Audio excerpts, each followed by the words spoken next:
Quero saudar os irmãos com a graça e a paz do nosso Senhor e Salvador Jesus Cristo. Amém. Nós vamos orar.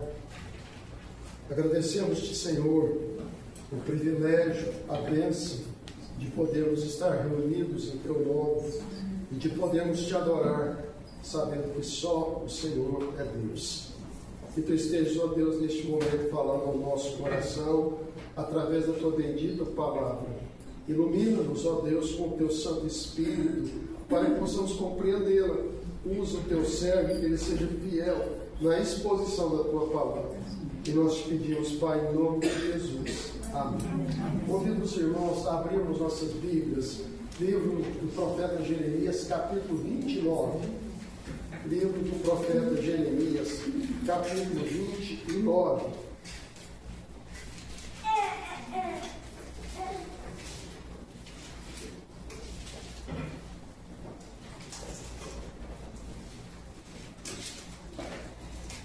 A palavra do nosso Deus diz assim, irmãos, Jeremias, capítulo 29. São estas as palavras da carta que Jeremias, o profeta, enviou de Jerusalém ao resto dos anciãos do cativeiro, como também aos sacerdotes, aos profetas e a todo o povo que Nabucodonosor havia deportado de Jerusalém para a Babilônia. Depois que saíram de Jerusalém o rei Jeconias, a rainha-mãe, os oficiais, os príncipes de Judá e Jerusalém e os carpinteiros e ferreiros.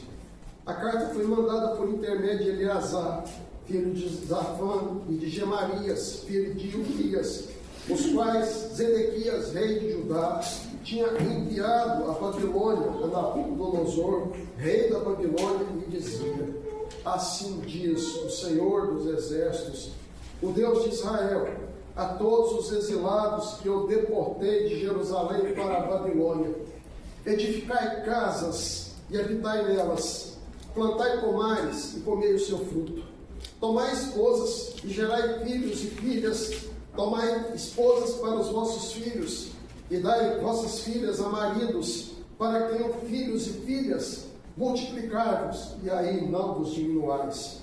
Procurai a paz da cidade para onde vos desterrei, e orai por ela ao Senhor, porque na sua paz vós tereis paz. Porque assim diz o Senhor dos Exércitos, o Deus de Israel: não vos engane os vossos profetas que estão no meio de vós, nem os vossos adivinhos, nem deem ouvidos aos vossos sonhadores, que sempre sonham segundo o vosso desejo. Porque falsamente vos profetizam eles em meu nome. Eu não os enviei, diz o Senhor. Assim diz o Senhor: logo se cumprirem para a Babilônia 70 anos, atentarei para vós outros, e cumprirei para convosco a minha boa palavra, tornando a trazer-vos para este lugar. Eu é que sei que pensamentos tenho a vosso respeito, diz o Senhor, pensamentos de paz e não de mal, para vos dar o fim que desejais. Então me invocareis, passareis a orar a mim, e eu vos ouvirei. Buscar-me-eis e me achareis quando me buscardes de todo o vosso coração. Serei achado de vós, diz o Senhor, e farei mudar a vossa sorte. Congregar-vos-ei de todas as nações e de todos os lugares para onde vos lancei, diz o Senhor, e tornarei a trazer-vos ao lugar de onde vos mandei para o exílio. Meus amados irmãos, em 7 de setembro de 1822, o Brasil se tornou uma nação livre. Foi proclamada a independência do Brasil por Dom Pedro I, às margens do rio Ipiranga, e eis o grito que ali ele deu: independência ou morte. O Brasil é um país maravilhoso, de dimensões continentais, uma terra que produz com fartura, um clima maravilhoso, temos muita água, não temos sofrido com catástrofes, com intempéries, mas esse Brasil tão grande, tão rico, ainda tem brasileiros que moram na rua, e comem restos de comida tirados dos lixões das cidades. Um país em que a gente vê a corrupção, a fraude, a desonestidade, autoridades que buscam o enriquecimento pessoal à custa do sofrimento da população. Um país que a maioria diz acreditar em Deus, mas vive como se Deus não existisse. Neste país temos a Igreja do Senhor Jesus Cristo, e fomos colocados como sal da terra e luz do mundo. A vontade de Deus é que nós sejamos fiéis, obedientes, dedicados, para mostrar para as pessoas que o bem maior que temos não é a casa onde moramos, não é a fazenda que possuímos, não é o dinheiro na conta bancária, mas o bem maior que nós temos é a salvação em Cristo Jesus e de podermos ser testemunhas dele aqui no Brasil. Irmãos, o texto que temos diante de nós mostra o propósito de Deus para a sua igreja no país aonde ela se encontra. Este texto compreende um período de muito sofrimento na vida do povo de Israel, porque eles desobedeceram ao Senhor. Eles não guardaram os mandamentos do Senhor.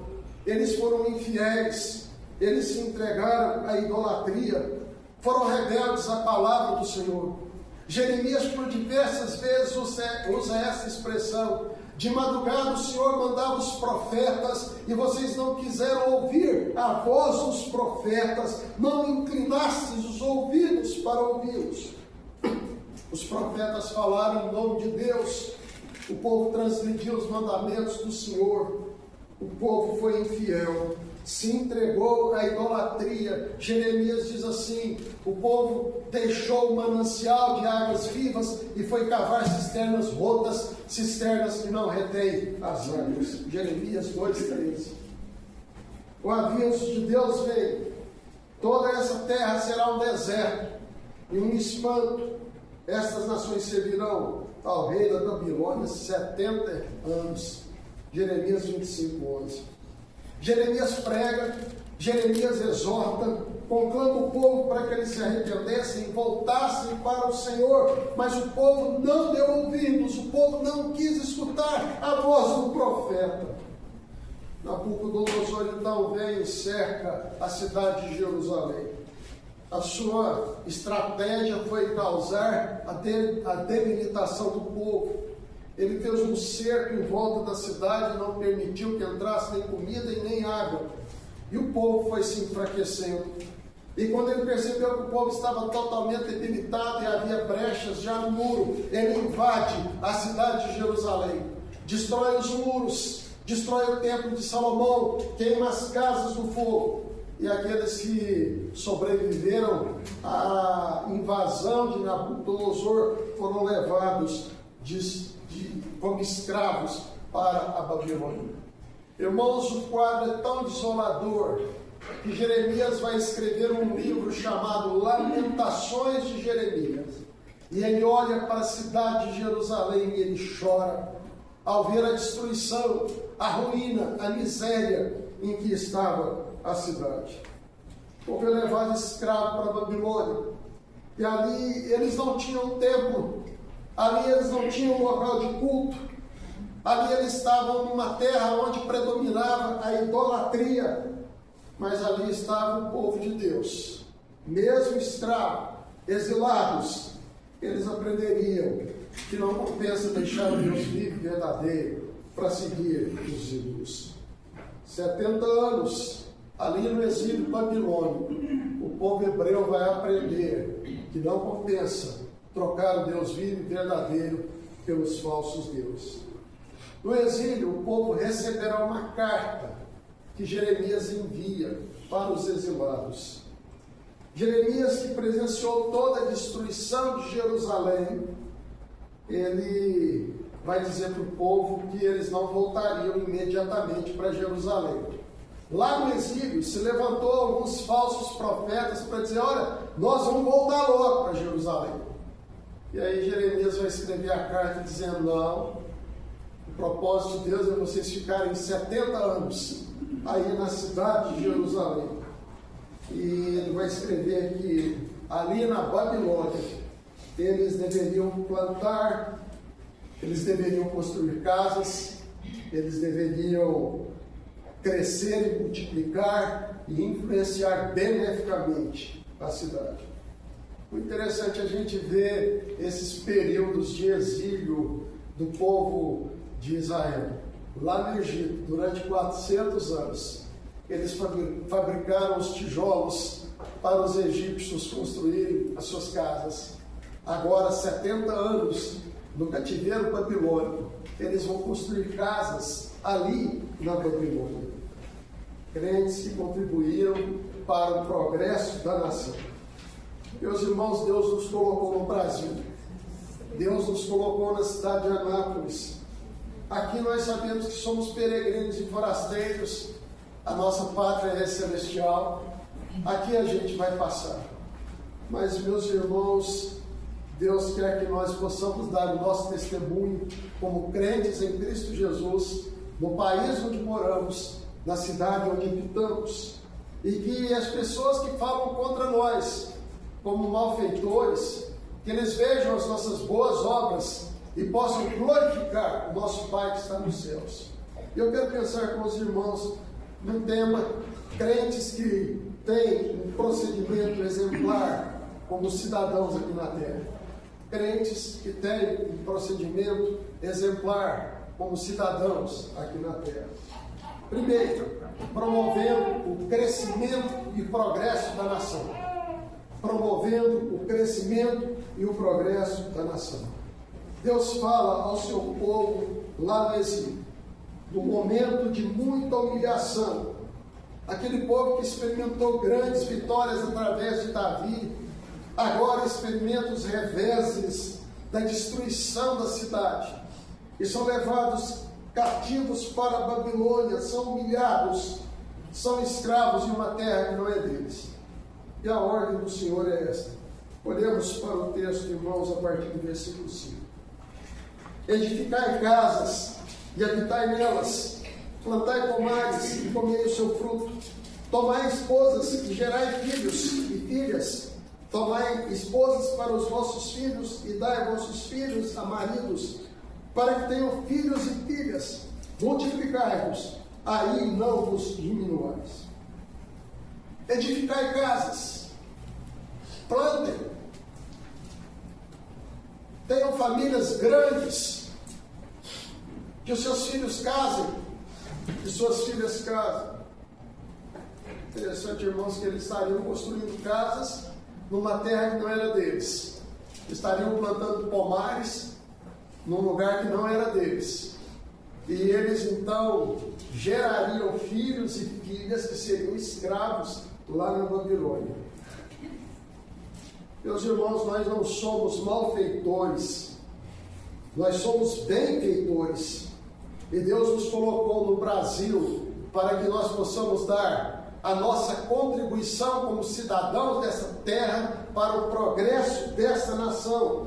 O que a palavra de Deus nos ensina é que devemos contribuir para o progresso da nação. Nós não vamos destruir, nós vamos construir. Nós não vamos arrancar, nós vamos plantar. Nós não vamos diminuir, nós vamos multiplicar e crescer. Deus está falando para a sua igreja: construam casas nos lugares onde vocês moram, plantem pomares, cresçam, constituam famílias e não diminuam. Meus irmãos, aqui na terra, nós, cidadãos do reino dos céus, vivemos para influenciar beneficamente, sendo sal da terra e luz do mundo. Cumprimos a lei, cooperamos para o progresso da nação, e é dever do crente preservar tudo aquilo que Deus permitiu que tivéssemos e pudéssemos então contribuir de uma maneira efetiva para o bem da nação brasileira, para a cidade onde nós moramos. Crentes que honram as autoridades constituídas, crentes que dão sua parcela para o desenvolvimento e o progresso da nação, crentes que buscam a segurança, a educação, a saúde, a moradia para todos, o alimento, o pão de cada dia na mesa de todos os brasileiros. E Deus está dizendo para nós: vocês são cidadãos do reino dos céus, mas vivam aqui no Brasil e contribuam para o progresso da nação. Deem o seu testemunho para que as pessoas possam glorificar a Deus vendo aquilo que vocês têm feito. Façam de tudo para o progresso da nação brasileira. Façam de tudo para o crescimento da cidade de Anápolis. O povo sabia, irmãos, que eles viveriam muito tempo ainda na Babilônia. Não sabemos quanto tempo Deus permitirá nós vivermos no Brasil, mas que nós possamos contribuir para o progresso dessa nação, que nós possamos contribuir para o progresso e desenvolvimento da cidade de Anápolis. Em segundo lugar, irmãos,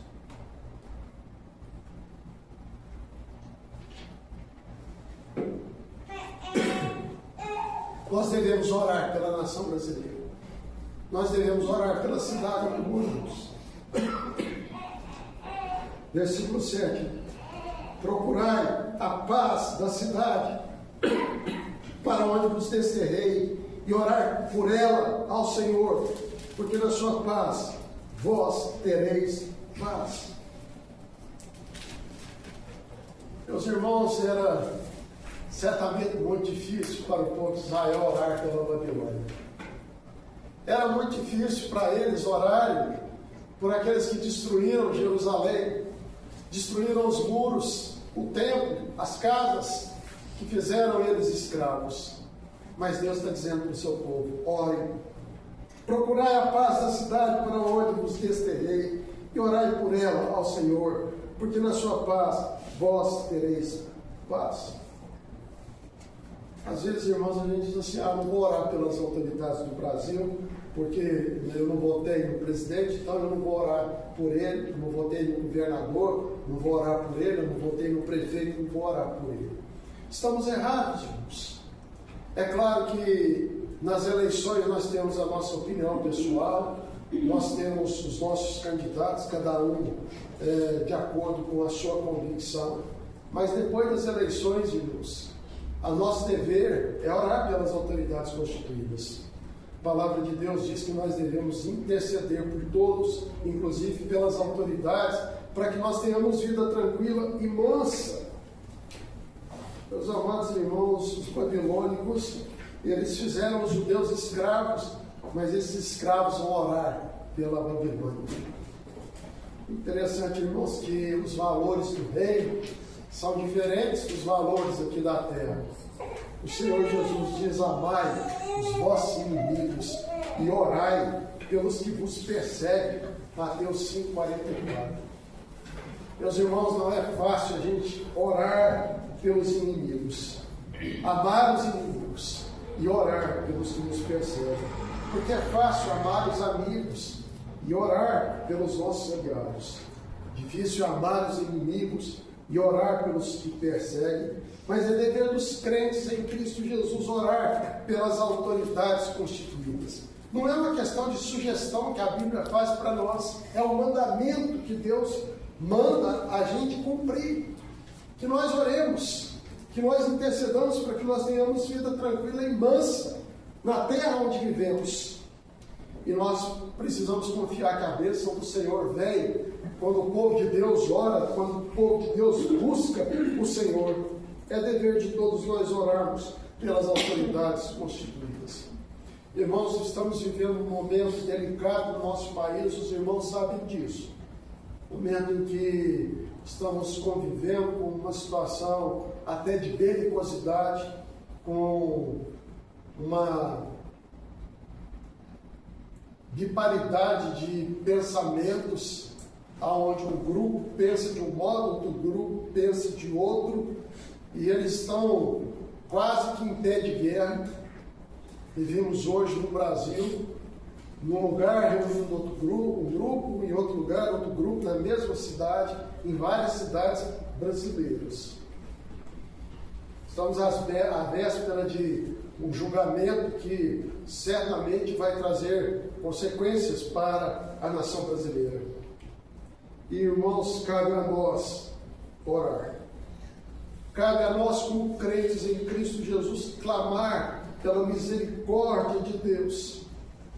Olhamos para o texto, versículo 11. Eu é que sei que pensamentos tenho a vosso respeito, diz o Senhor, pensamentos de paz e não de mal, para vos dar o fim que desejais. Então me invocareis, passareis a orar a mim e eu vos ouvirei. Buscar-me-eis e me achareis, quando me buscardes de todo o vosso coração. Meus irmãos, há uma promessa na palavra de Deus para a nossa vida e para a igreja. E a promessa é essa: se o meu povo, que se chama pelo meu nome, se humilhar, orar e me buscar, e se converter dos seus maus caminhos, então eu ouvirei dos céus, perdoarei os seus pecados e sararei a sua terra. Amém. Irmãos, há algo que a igreja do Senhor Jesus precisa fazer urgentemente: dobrar os seus joelhos e clamar ao Senhor pela nação brasileira, de orarmos pelas autoridades constituídas, de orarmos por deputados e senadores que têm responsabilidade de fazer as leis, de orar pelos governadores de estado, pelos deputados estaduais, orar pelos prefeitos, pelos vereadores, orar por todos aqueles que se acham investidos de autoridade, orar pelo poder judiciário para que cumpram a lei e fazer a acepção de pessoas. Oremos, irmãos, para ter paz. Orai pela paz de Jerusalém, afirma o salmista no Salmo 122. Que oremos pela paz em nosso Brasil, irmãos. Que dobremos nossos joelhos para que nós tenhamos também paz. Vivemos um momento delicado, irmãos. Temos liberdade de culto assegurada pela Constituição brasileira. Mas pode chegar o dia em que nós não tenhamos a ter mais essa liberdade. E precisamos clamar a Deus por ter misericórdia da sua igreja, do seu povo. E que nós possamos dobrar nossos joelhos, irmãos, e clamar a Deus pela cidade e pelo país onde moramos. Em terceiro lugar, irmãos, nós vamos dar um bom testemunho como cidadãos dos céus vivendo aqui na terra, mantendo firme a nossa fé. Meus irmãos, o interessante é que o povo de Israel estava lá na Babilônia, lugar de idolatria, onde eles não temiam a Deus, não tinham mais o culto. Eles diziam: a gente pendurava as nossas harpas nos salgueiros que lá havia. Eles pediam para a gente cantar cânticos, mas como a gente iria cantar cântico sendo escravos? Meus amados irmãos, é muito interessante ver aquilo que aconteceu com os judeus que foram para Babilônia, e hoje na escola dominical eu compartilhei com os irmãos sobre isso. A primeira coisa que eles fizeram foi mudar o nome dos judeus.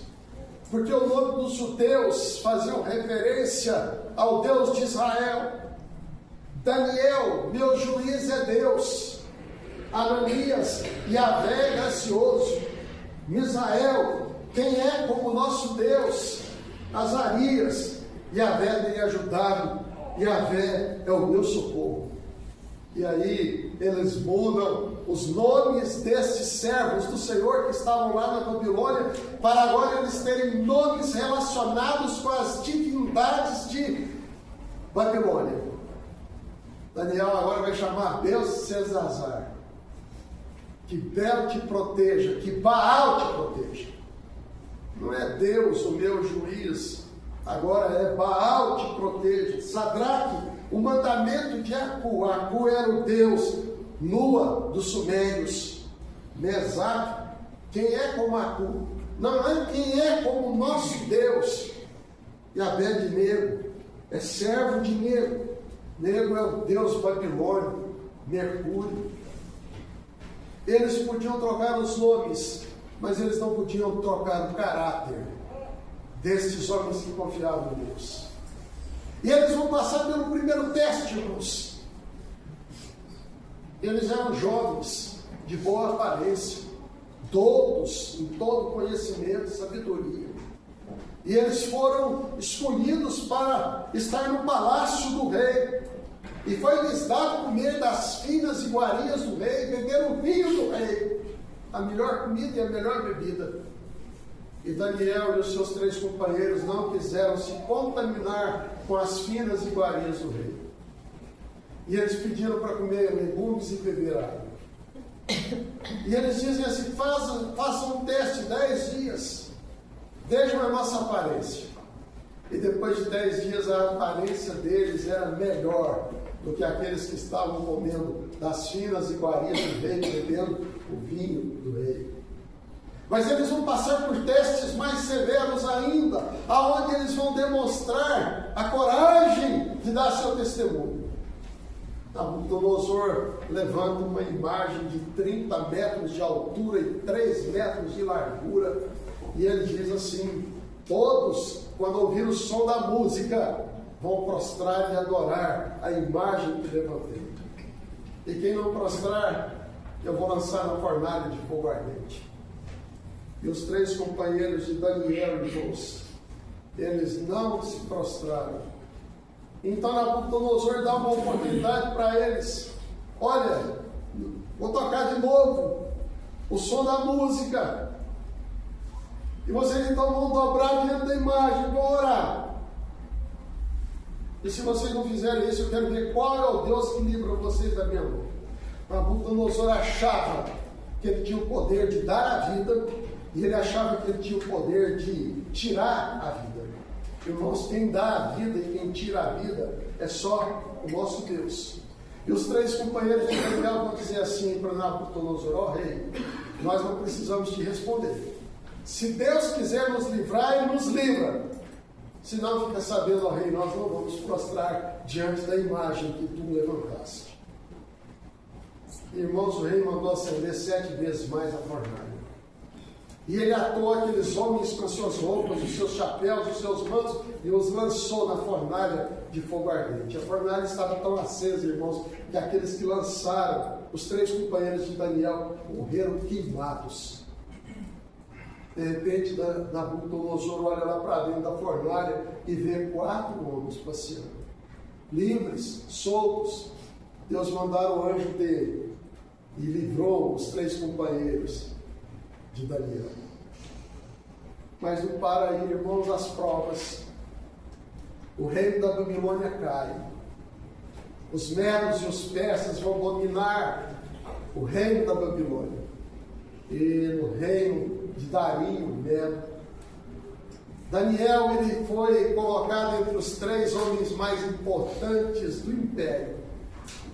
E ele era tão importante, irmãos, que Dario queria colocá-lo como o maior de todos os presidentes. E os babilônicos sentiram inveja de Daniel.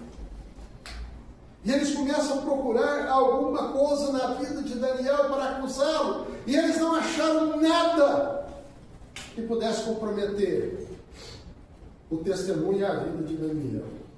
E Daniel era fiel em tudo, irmãos. Eles então vão procurar na fé de Daniel.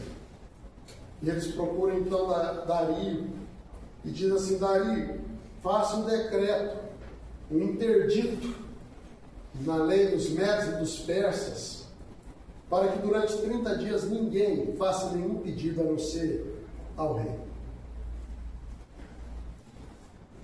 O rei assinou o interdito, e se alguém não cumprir, seria lançado na cova dos leões. Daniel, ele orava a Deus 3 vezes ao dia. Ele tinha suas janelas abertas, voltadas para Jerusalém. E ele orava ao Senhor. Ele foi sabendo do interdito, mas ele não se intimidou, e ele orou. E aí aqueles homens vieram até Dario e disseram: olha, Daniel não cumpre o teu interdito. Dario ficou penalizado e até queria livrar Daniel, porque ele amava Daniel. Mas a lei dos medos e dos persas não poderia ser revogada. Daniel é lançado na cova dos leões. Naquela noite, Dario não pôde festejar, não deixou vir música no palácio. Pela manhã ele acorda e vai até onde estava a cova dos leões e diz assim: será que o teu Deus, Daniel, tenha te livrado? E lá da cova dos leões, Daniel responde: Deus enviou seu anjo e tapou a boca dos leões. E todo o reino veio conhecer o Deus de Sadraque, Mesaque e Abednego. E todo o reino veio conhecer o Deus de Daniel. Meus amados irmãos, temos testemunhado a nossa fé no Brasil. Temos tido coragem para dizer que nós somos crentes. E nós temos tido coragem para fazer a diferença no meio de um povo corrompido, idólatra, no meio de tanta corrupção, de tanta roubalheira. Irmãos, nós temos feito a diferença. Temos feito diferença no nosso trabalho. Temos feito diferença lá na universidade, no colégio. Temos feito diferença no meio das pessoas que são nossos amigos. As pessoas têm olhado para nós e têm dito: ele é diferente, porque ele é crente. E ele faz a diferença, porque o testemunhar dele aponta para a fé que ele tem em Jesus Cristo. Meus irmãos, nós somos chamados por Deus para darmos um bom testemunho aonde Ele tem nos colocado. Se Deus tem nos colocado em Anápolis, aqui no Brasil, é para darmos o nosso testemunho como crentes em Cristo Jesus. Esta é a vitória que vence o mundo, a nossa fé. Uns confiam em carros, outros em cavalos. Nós, porém, nos gloriaremos em nome do Senhor dos Exércitos. O cavalo não garante a vitória, a despeito de sua grande força, a ninguém pode livrar. Salmo 20, versículo 7 e Salmo 33, versículo 17. Meus amados irmãos, 7 de setembro é uma data importante para a nação brasileira. E eu sei que hoje em muitos lugares se celebrou a independência do Brasil. Somos gratos por esse lugar onde vivemos. Mas nós sabemos que aqui somos peregrinos e forasteiros. Mas nem por isso deixaremos de contribuir para o progresso da nação brasileira. Construiremos casas, plantaremos pomares, daremos bom testemunho da nossa fé, oraremos pela nação brasileira. Promova o bem da nação, ore pela cidade, testemunhe a fé. É preciso ter coragem para dar um bom testemunho da fé. Quero concluir a mensagem, irmãos, dessa noite com um pensamento que não é meu. Eu li esse pensamento, achei interessante. Quero deixar com os irmãos nessa noite. A pessoa escreveu assim: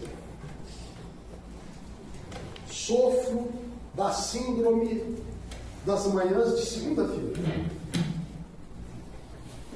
Temos o sábado e o domingo para descansar.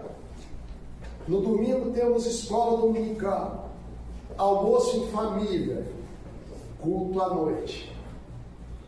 E em vez de acharmos que segunda-feira é um dia ruim, devemos estar prontos e preparados para mais uma semana de trabalho e dizer: graças a Deus é segunda-feira.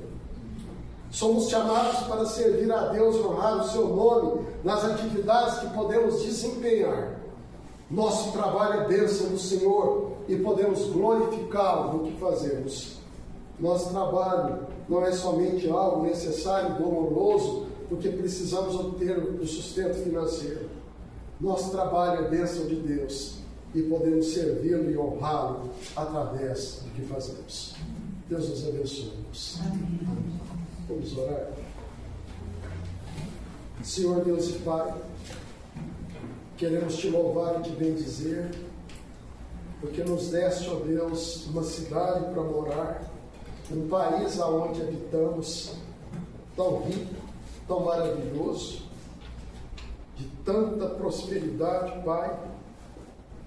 E queremos te louvar e te bendizer, porque tu nos tens dado a oportunidade de contribuir para o progresso dessa nação com o nosso trabalho, com aquilo que fazemos, com o testemunho que damos. E queremos clamar ao Senhor nessa noite pela nação brasileira. Queremos suplicar o teu favor, ó Deus. Esses dias tão conturbados que temos vivido, Pai. Permitas que as autoridades possam pensar no bem da população brasileira e promover a paz. Traz paz, ó Deus, a esta nação, a este povo. Usa a tua igreja como instrumento de bênção, ó Deus, na cidade e no país onde moramos. Que possamos dar um bom testemunho da nossa fé. E nós te pedimos, Pai, em nome de Jesus. Amém.